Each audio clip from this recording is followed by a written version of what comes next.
हाय, hello, नमस्कार. स्वागत आहे तुम्हा सर्वांचं आपल्या किचनमध्ये. तुम्हा सर्वांसाठी आज मी उपवासाच्या मेदूवड्यांची रेसिपी घेऊन आले आहे. चला तर मग वेळ न दवडता रेसिपीला सुरुवात करूया. सर्वप्रथम मी गॅसवरती कढई गरम व्हायला ठेवली आहे. त्यानंतर त्यामध्ये साबुदाणा घातलेला आहे आणि साबुदाणा घालून असा हलवत राहायचा. साबुदाणा गरम झाला की त्यामधलं मॉइश्चराईज निघून जातं आणि आपला साबुदाणा छान असा फुलतो. साबुदाणा गरम झाला की तो प्लेटमध्ये काढून घ्यायचा आणि मी त्याच कढईमध्ये पाणी गरम होण्यासाठी ठेवलेलं आहे, तुम्ही पाहू शकता. आणि त्या पाण्यामध्ये चवीनुसार मीठ देखील घालायचं आहे. तोपर्यंत आपला साबुदाणा थंड होत आहे. थंड झालेला साबुदाणा मिक्सर ग्राइंडला फिरवून घ्यायचा आहे. अशा प्रकारे आपला साबुदाणा बारीक झालेला आहे, तुम्ही पाहू शकता. त्यामध्ये वरई घालायची आहे. वरई देखील आपण मिक्सर ग्राइंडला फिरवून घ्यायची आहे. अशा प्रकारे आपलं पीठ रेडी झालेलं आहे, तुम्ही पाहू शकता. त्यानंतर आपण पाणी गरम करायला ठेवलं होतं. पाण्याला उकळी आली. त्यामध्ये आपण जिरे, हिरवी मिरची घालायची आहे आणि पाण्याला छान अशी परत एकदा उकळी येऊन द्यायची आहे. पाण्याला छान अशी उकळी आली की पाण्याचा कलर देखील चेंज होतो, तुम्ही पाहू शकता. अप्रतिम असा कलर आलेला आहे आपल्या पाण्याला आणि उकळी देखील यायला लागलेली आहे.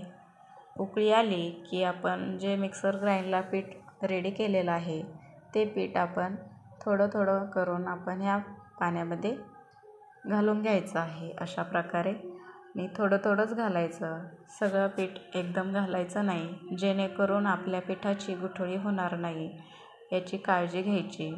सर्व पीठ घालून झालं की आपण हे पीठ छान असं मिक्स करून घ्यायचं आहे, एकजीव करायचं आहे. अशा प्रकारे सगळं पीठ मिक्स करून झालं की थोडीशी याला वाफ काढून घ्यायची. तुम्हाला वेळ असेल तर, मला आता वेळ नव्हता त्यामुळं मी लगेचच हे करून घेतलं. हे पीठ छान शिजलं की आपण हे पीठ आता ताटामध्ये काढून घेणार आहोत. तुम्ही पाहू शकता आपलं पीठ छान असं रेडी झालेलं आहे. ते आपण ताटामध्ये काढून घेऊया. मीडियम आकाराचा मी बटाटा शिजवून घेतलेला आहे. तो देखील मी किसणीने किसून घेणार आहे, जेणेकरून त्याचे काप आणि आपल्या पिठामध्ये गुठळी राहणार नाही. त्यासाठी बारीक किसणीने अशा प्रकारे किसून घेतलेला आहे, तुम्ही पाहू शकता. पूर्ण बटाटा आपला किसून झालेला आहे.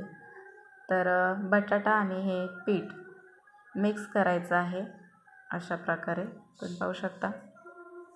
अशा प्रकारे मिक्स करून घ्यायचं आहे, एकजीव करायचं आहे. आणि जर तुमच्या हाताला हे पीठ चिकट असेल तर तुम्ही तेल किंवा तूप लावू शकता, जेणेकरून तुमच्या हाताला हे पीठ चिकटणार नाही. आता पीठ गरम असल्यामुळं जास्तच हात भाजत होते माझे, त्यामुळं मी तेल लावून पटकन गोळा तयार करून घेतला.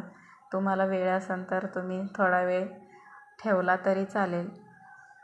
अशा प्रकारे आपला गोळा रेडी झालेला आहे.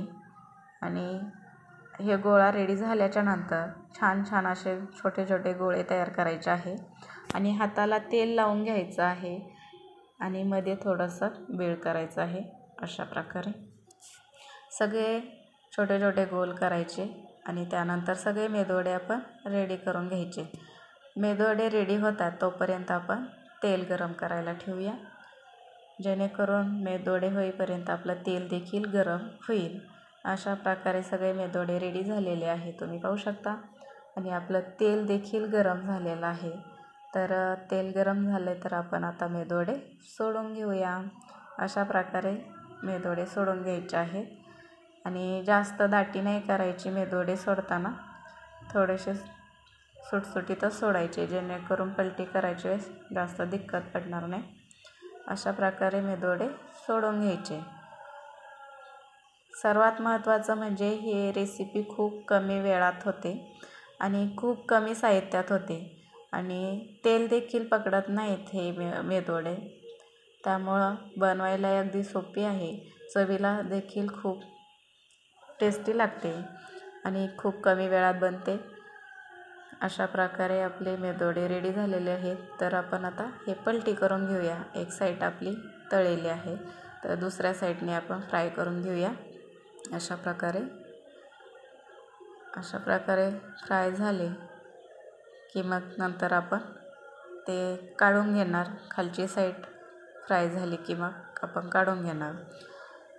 तुम्हाला ही रेसिपी कशी वाटली हे कमेंटमध्ये नक्की सांगा. आणि व्हिडिओ जर आवडला असेल तर व्हिडिओला लाईक, कमेंट आणि शेअर करा. भेटूया अशाच नवनवीन रेसिपी घेऊन. तोपर्यंत मस्त राहा, खुश राहा, आनंदी राहा आणि सर्वात महत्त्वाचं खात राहा. धन्यवाद.